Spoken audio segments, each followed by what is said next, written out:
Riwayat Rumpun Landoya dan sengketa warisan di Desa Binontoan. 1. Sejarah singkat Rumpun Landoya.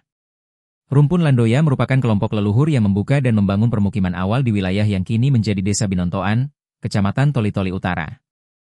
Mereka dikenal sebagai perintis pembangunan desa, membuka lahan kebun kelapa dan persawahan yang hingga kini menjadi fondasi ekonomi masyarakat setempat.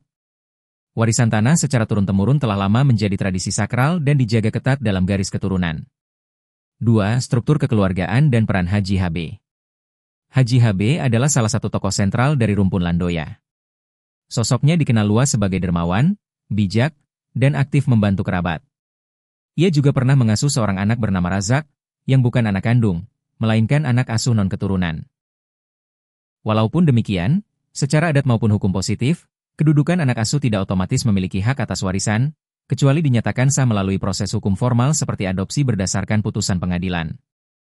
3. Awal mula sengketa tanah waris. Setelah wafatnya Haji HB, muncul klaim sepihak dari Razak yang menyatakan bahwa dirinya merupakan ahli warisah dan pemilik sah atas sawah dan kebun peninggalan Haji HB.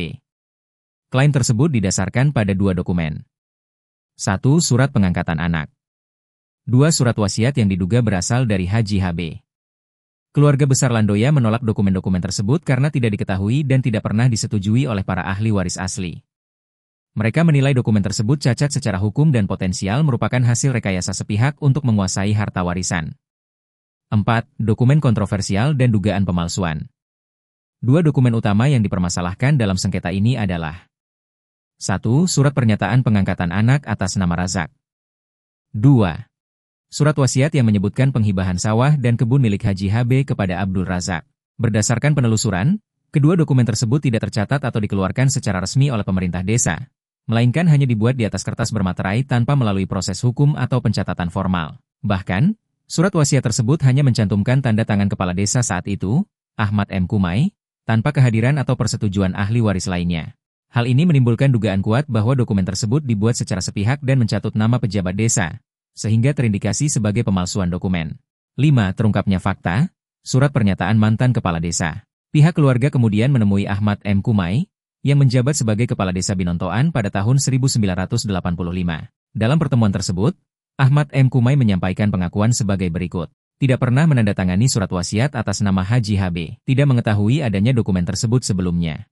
Tidak pernah dimintai persetujuan ataupun menjadi saksi atas isinya. Sebagai bentuk klarifikasi dan pertanggungjawaban moral serta hukum, Ahmad M. Kumai membuat surat pernyataan tertulis tertanggal 27 Juli 2025.